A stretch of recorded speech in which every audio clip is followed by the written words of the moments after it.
I used to work with all men, and people would always be like, oh, you must get hit on all the time if you work with all men. But what I had to explain was that actually in settings where it's like 70% men, 30% women, the women get hit on all the time. But in this case, I was literally the only woman on a 20-person team. And in those cases, the men just act like there are no women there and they ignore you.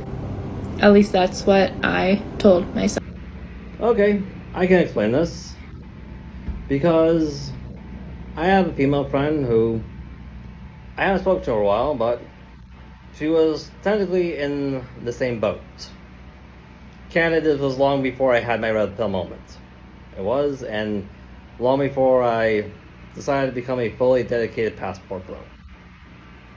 Now, I won't say names for YouTube channel purposes, but I am willing to tell you that she was an engineer major. She was. Like I said, we met at the church I had my red pill moment at. We did. The relationship started, well, the friendship, it started with her struggling to get accepted into a Bible study. So I invited her into mine. After that, we got together with some of her male colleagues to go see the new Spider-Man movie. We did. And we carpooled at my place. I drove her over there. We drove back. I served her breakfast, gave her a bagel and some bacon. Everybody loves bacon. Canada, it was just me and her at my place. Literally just me and her. And how I carpooled her back and forth. Yeah. So, the lines between friendship and relationship were getting kind of blurred out. They were. And they were continuing to get a little blurred out.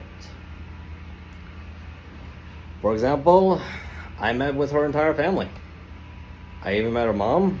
Mom seems to like me. During her church mass, she asked me if I would like to sit next to her daughter.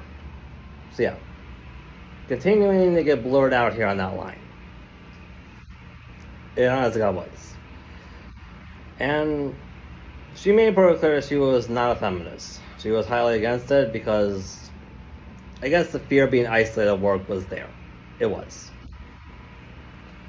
Anyways, we decided to talk about, hey, where is this going? We met up at the farmer's market.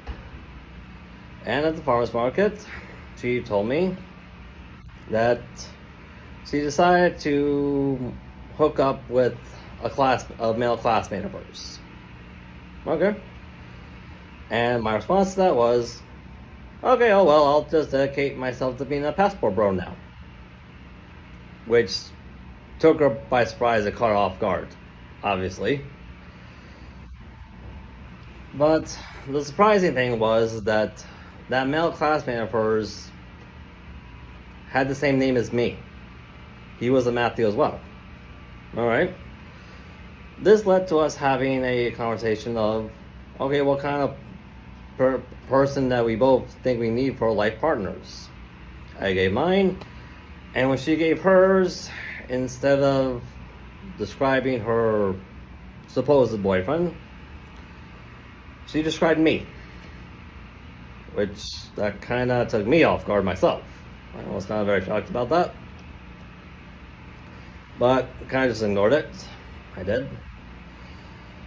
And it was also getting even weirder. Where even though she had lots of pictures of her and that supposed boyfriend of hers, nobody ever saw him. She never introduced him to anybody. As far as I know. Anyways, shortly after my red pill moment at that church we were part of happened. And even though she made it perfectly clear she was not a feminist, she was very much against the feminist movement. She tried to be very submissive. I'll give that submissive appearance. She still enacted a feminist traits where instead of defending a guy that was nothing but good to her, she made the claim, I wouldn't feel comfortable doing that. Yeah. And pretty much just left it at that. Shortly after, I found out that a lot of her male colleagues and a lot of her male connections, like the men we went to church with, slowly but surely over time, she started losing connections with them. She wasn't able to speak to them for a while. The male connections she had that would get her into Busch Gardens, yep, that started disappearing too, little by little. Anyways, the point of this story is that if you're a woman who wants to go into pretty much a male-dominated field of work, like engineering or programming, etc., hey, good for you. I applaud you for doing it. I really do. But some things you should keep in mind is there are a lot of situations that can, in fact, make it weird. And you should also keep in mind that the men who choose to work in a male-dominated profession, they have their reasons.